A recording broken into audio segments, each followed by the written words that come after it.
ఎందుకంటే ₹100 కట్టుకోవటానికి కూడా కష్టంగా ఉండేది. రూమ్ ఖాళీ చేశాను ₹100 కట్టలేక రెంట్.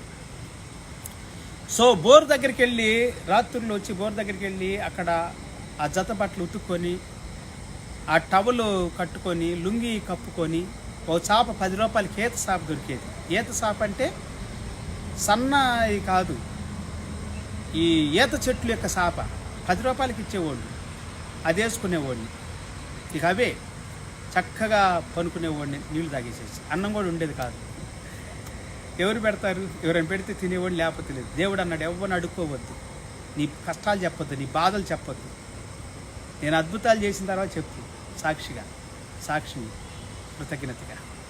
దేవుని స్తోత్రం. అలాగ అద్భుతాలు దేవుడు చేశాడు. కష్టపడండి పిల్లారా, మీ సేవలో కష్టపడండి, మీ ఇంట్లో కష్టపడండి. ఇంట్లో కూడా నేను ఇంట్లో ఉన్నప్పుడు కూడా రాత్రి పగలు నేను పనిచేసేవాడిని, వ్యవసాయం చేసేవాడిని. నా మైండ్ ఒకసారి బాగుండేది కాదు.